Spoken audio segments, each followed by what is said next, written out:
গতদিনে যে আলোচনাটা হয়েছিল, যে আজকে সে আলোচনা উঠে এসেছিল, আজকে অর্থাৎ আগামীকাল ওনারা বলেছিল, অর্থাৎ আজকে এটা ফাইনালাইজ হয়ে যাওয়ার কথা। কিন্তু আমাদের যে আইএসএফ এর যে কোর সিট গুলো আছে আজকে এখনো পর্যন্ত ফাইনালাইজড হয়নি। তারা আরো কয়েকটা দিন সময় চেয়েছে।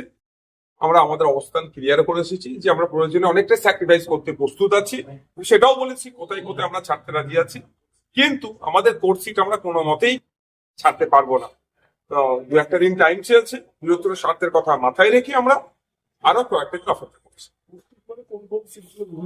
দেখুন, সেগুলো যখন আমরা পাবলিক ডোমেনে নিয়ে আসছি না, আমরা টোটাল এই জোটের অবস্থানটা একটা দিন তো ফাইনালাইজ হবে। সেই সময় আমরা কতটা চেয়েছিলাম, আমাদের কোন কোর্স গুলো চেয়েছিলাম, কি হয়েছিল, সে বিস্তারিত বলবো না, ওই সংখ্যা এখন আমরা বলবো না। একটা বিষয়, যখন বিজেপি তৃণমূল তারা প্রায় প্রার্থী তালিকা প্রায় চূড়ান্ত করে ফেলেছে, সেখানে এখনো বামেদের সঙ্গে আপনাদের এখনো জোটটা নিয়ে এখনো জটিলতা আমরা এসে গেল। হ্যাঁ, আমরা চাইছি স্পিড আপ হোক, কিন্তু আলোচনা তো থাকবেই। আমাদের পার্টির মধ্যেও যেমন আলোচনা আছে, গণতন্ত্র পরিবেশ আছে, বামেদের মধ্যেও সেটা আছে, সেটা তারা বারবার বলেছেন। আমরা কিন্তু এটা বারবার বোঝানোর চেষ্টা করছি যে এটা স্পিড আপ হোক। তবে বৃহত্তর স্বার্থের কথা মাথায় রেখে বিজেপি তৃণমূল তো আলাদা নয়, তারা ভাগ করে নেওয়ার চেষ্টা করছে। ঠিক যেভাবে 2021-এ এনআরসিসি এর ভয় দেখিয়ে পার করেছে, এবার এসআইআর এর ভয় দেখিয়ে পার করার চেষ্টা করবে। তো আমরা তো ওই রাজনীতি করি না, আমরা মূল্যবোধের রাজনীতি করি। মানুষকে শিক্ষা, স্বাস্থ্য, কর্মসংস্থানের যে বেহাল দরকার বাংলা, তার পরিবর্তন করতে হবে। একটা শিক্ষিত ছেলেরা তাদের চাকরি তুলে দিতে হবে। শ্রমজীবী মানুষের শ্রমের মূল্যায়ন হচ্ছে না, কৃষকরা উৎপাদিত ফসলের দাম পাচ্ছে না, হসপিটালে গেলে সরকারি ট্রিটমেন্ট পাচ্ছে না, আপনার স্কুলের টিচার না। এই যে অব্যবস্থা চলছে, এই অব্যবস্থার পরিবর্তন করার জন্য স্যাক্রিফাইস।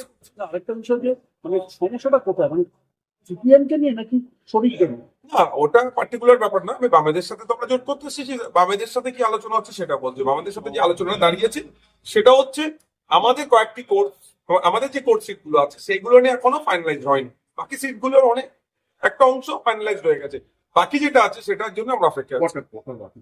সেই সংখ্যাটা এখনো বলছি। কবের মধ্যে মোটামুটি আশা করছি? ওনারা একটা দুটো দিন টাইম চেয়েছে, আর কয়েকটি দিন টাইম চেয়েছে, হলি হয়েছে। তবে আমরা আশা করছি যে আমার এইটা দু একদিনের মধ্যে উনি করে দেবেন। আরেকটা বিষয় দেখা যাচ্ছিল, গতবার আপনারা যেখানে প্রার্থী দিয়েছিলেন ফরওয়ার্ড ব্লকও দেখা যাচ্ছিল সেখানে প্রার্থী দিয়েছিল, এরকম কি মানে? না, ওইগুলো তো হবেই না, এবারে হওয়ার কোনো প্রশ্ন আসছে না। এক নম্বর কথা। দ্বিতীয় হচ্ছে, এই জন্যই আগে থেকে আমরা শুরু করেছি। আইএসএফ এত আগে থেকে কেন জোট শুরু করছে, যে এই জন্যই যে গতবারে যে জায়গাগুলো ফাঁক ছিল বা প্রচার প্রসারের ক্ষেত্রে বুথ স্তর পর্যন্ত নামানোর ক্ষেত্রে যে সমস্যাগুলো ছিল, আর না সমস্যার সম্মুখীন হতে হয়, এগুলো আগে থেকে আমরা করছি। ময়ন কবির বারবার বলছে যে তারা একদম এখানে আলী উকিলের সঙ্গে তারা আলোচনা করছে, কথা বলছে। অন্যদিকে আপনাদের কথাও বলছে যে আপনারা যদি চান তাদের সঙ্গে হাত মেলাতে পারেন। আপনারা কি ভাবছেন, এবং জোট দিয়ে এখানে মানে হুমায়ুন কবির দলের সঙ্গে এই আপনাদের জোট করছে তার সঙ্গে কোনো আলোচনা? দেখুন, আমি আমার সাথে বেশ কয়েকটি রাজনৈতিক দল, অনেক সামাজিক সংগঠন এই জোটে আসার আহ্বান জানিয়েছে। যারাই আমাকে জোটে আসার আহ্বান জানিয়েছে, আমি বামদের সাথে তাদের লিয়াজও করিয়ে দেওয়ার চেষ্টা করছি, যে ওখান থেকে আলোচনা। একটা জায়গায় তো একটা তো পাওয়ার হাউস হওয়া দরকার, বা একটা তো সেন্টার পয়েন্ট হওয়া দরকার। সব আমি আমার মতো আলোচনা করবো, বামেরা বামেদের মতো আলোচনা করবে, আমি হলো এই সিট তোমাকে দেবো, হলো এই সিট দেবো, একটা হটপট দিতে পারে। সেন্টার পয়েন্ট হিসাবে আমরা বামেদের দিকে করছি। তো সুতরাং যারা আলোচনা করছি বামেদের সাথেই করছি। হুমায়ুন কবির এলে কোনো আপত্তি নেই। দেখুন, সে প্রশ্ন তো অনেক থাকছে।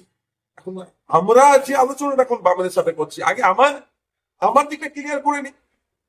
আমার সিট নিয়ে যে কোর্ট সিট নিয়ে যে মোকাবেলা করছি সেটা ক্লিয়ার করি, পরবর্তী পদক্ষেপ কি কি আছে সেগুলো বলবো। এখন আপনাদের আলোচনা হুমায়ুন কবিরের দলের না, আমাদের আলোচনা আইএসএফ এর আলোচনা করতে। আইএসএফ ওই যোগাযোগ করেছিল হুমায়ুন কবির? না, আমার সাথে